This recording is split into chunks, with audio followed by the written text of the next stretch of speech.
అబ్రహాముకు దేవుడు ఇచ్చిన మాట, నీకు సంతానం ఇచ్చి మిమ్మల్ని విస్తరింపజేస్తాను. ఆదికాండము 17:18. దేవుడు నీ భార్య అయిన సారా నిశ్చయముగా, గమనించండి, నిశ్చయముగా నీకు కుమారుని కనును, నీవు అతనికి ఇస్సాకు పేరు పెట్టుదువు, వానితో కూడా నేను నిబంధనను అతనిను స్థిరపరచేదను అన్నాడు. సో చూడండి, కుమారుడు ఇస్తా, నేను ఆయన పేరు చెప్పారు దేవుడు, ఆయనతో కూడా నేను నిబంధన చేయబోతున్నా అన్నాడు. 17:21లో, అయితే వచ్చే సంవత్సరము ఈ కాలమందు శారా నీకు కనబోవు ఇస్సాకుతో నా నిబంధన స్థిరపరచదని చెప్పాను. టైం కూడా ఇప్పుడు చెప్పారు, టైం కూడా వచ్చింది. నెక్స్ట్ సంవత్సరం, వచ్చే సంవత్సరము నీకు బిడ్డ పుట్టబోతున్నా, పేరు ఈసాకు, ఆయన కూడా నేను మాట్లాడబోతున్నా, ఆయన కూడా నేను నిబంధన చేయబోతున్నా. కానీ 99 ఏండ్లు వయసులో ఏమి జరగలేదు. భయంకరమైన ఒక పరిస్థితి. బహుకాలము గడిచిన తర్వాత చూడండి, 18:11లో, అబ్రహామును శారాయిను బహుకాలము గడిచిన వృద్ధులై ఉండిరి, స్త్రీ ధర్మము శారాకి నిలిచిపోయాను. పరిస్థితి చూసినట్లయితే, సిచ్యువేషన్, సర్కమ్స్టాన్స్ చూసినట్లయితే, బిడ్డలు పుట్టడానికి ఎటువంటి ఒక శక్తి లేదు. వృద్ధులయ్యారు, గర్భం పోయింది, బలము పోయింది, అన్నీ పోయింది. కానీ దేవుడి యొక్క మాట మాత్రం బలమైన మాట, నిజమైన మాట, సత్యమైన మాట. నెక్స్ట్ సంవత్సరం ఈసాకు ఆయనతో నేను మాట్లాడబోతున్నానని, నిబంధన చేయబోతున్నానని దేవుడు చెప్పారు. 18:12 సారాయి చెప్పిన మాట చూడండి. మనం కూడా అలాగే ఉంటాం. ఇంత చెప్పిన తర్వాత కూడా సారా యొక్క మాట, శారా నేను బలము తగిన దాననై తర్వాత నాకు సుఖము కలుగనా. దేవుని యొక్క బిడ్డలారా, నా ఇంటిలో ఈ పరిస్థితి మారుతుందా? నా ఇంటిలో ఉన్నవారు మారుస్తారా? నా రోగం మారుస్తుందా? నా జీవితంలో సుఖం వస్తుందా? నాకు కూడా సంతోషం అని ఉంటుందా?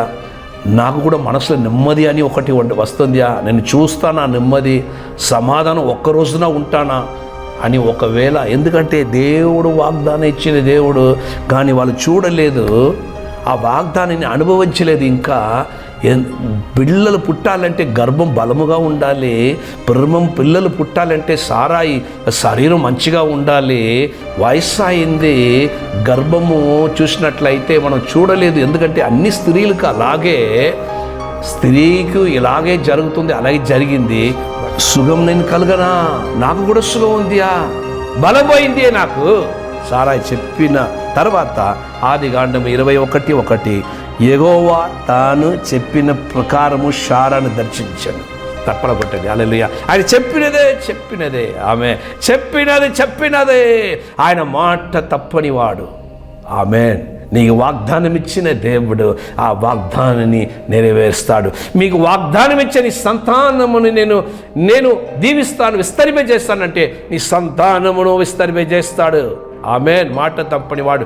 వీళ్ళు ఇలాగా చెప్తారు, వాళ్ళు ఇలాగా చెప్తారు, వీళ్ళందరూ లోకాన్ని చూసినప్పుడు అలాగే ఉంటుంది అని అనుకోవద్దు. దేవుని యొక్క బిడ్డలారని, దేవుని సజీవమైన సృష్టికర్త యొక్క దేవుని యొక్క బిడ్డ చెప్పిన ప్రకారం శారాను దర్శించను. యెహోవా తానిచ్చిన మాట చొప్పున శారానుకు చేశాను. ఆమేన్. ఆయన మాట తప్పని వాడు చేశారు. 21:2 దేవుడు అబ్రహాముతో చెప్పిన నిర్ణయ కాలములో శారా గర్భవతి అయి కుమారుని కని. ఆమేన్, హల్లెలూయా. ఆయన కాలములో దేవుడు, ఆయన కాలములో ఆయన చేస్తాడు. నీ జీవితాన్ని ఆయన చేతిలో అప్పగించండి. ఎవరి కూడా చూడండి, మెడికల్ రిపోర్ట్ చూడవద్దండి, మనిషిని ఒక మాటలు చూడవద్దండి, చదివిన వాళ్ళ మాటలు చూడవద్దండి, ఈ లోక జ్ఞానుల మాటలు మీరు వినవద్దండి. దేవుని యొక్క మాటలు మాత్రం మీరు చూడండి. ఆమేన్.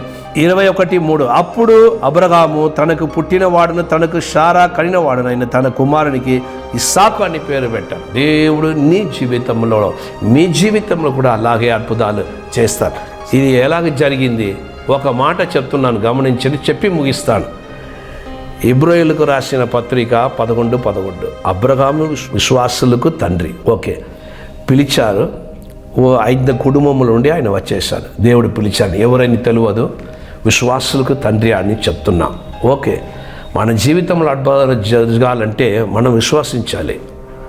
నా డాడీ విశ్వాసము, అబ్రహాం విశ్వాసము ద్వారా మాత్రం సారా అద్భుతాలు పొందుకోలేదు. నా నాడి విశ్వాస్తారు, నా కొరకు డాడీ ప్రార్థన చేస్తారు, నా కొరకు మమ్మీ ప్రార్థన చేస్తారు, నా కొరకు నా భార్య ప్రార్థన జరగదు. మీరు విశ్వసించాలి, దేవుని అంగీకరించాలి. ఇటువంటి దేవుడు నీ మనసు ఆయనకు కావాలి.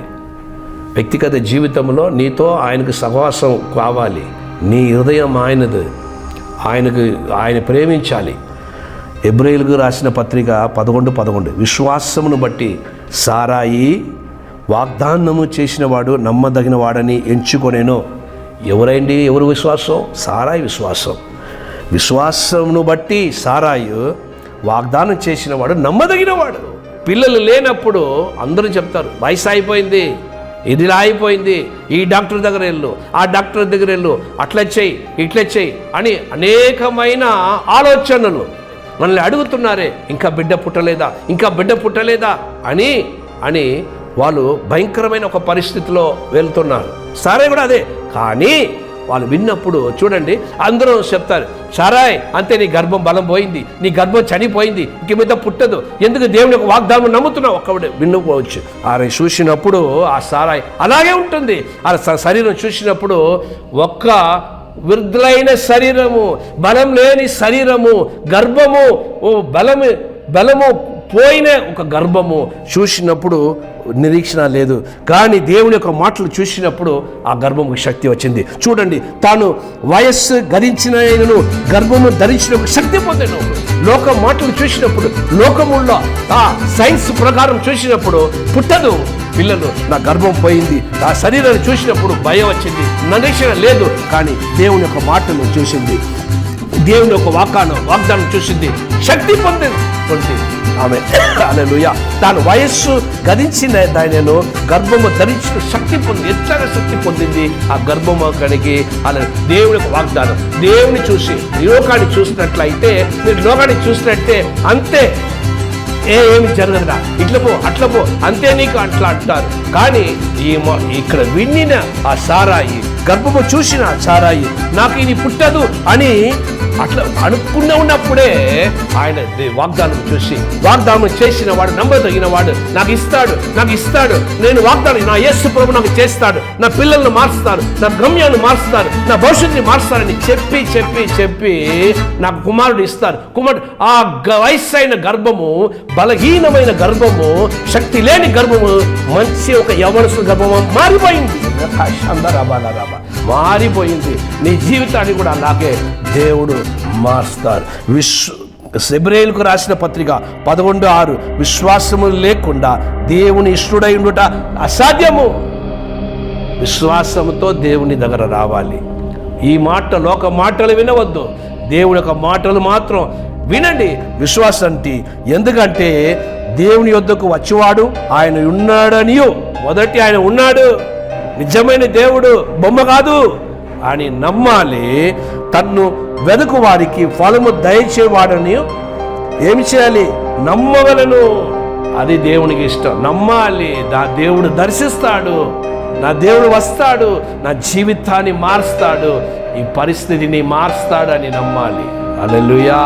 మెడికల్ రిపోర్ట్, డాక్టర్ రిపోర్ట్, జ్ఞానుల రిపోర్ట్ ఏదైనా కావచ్చు.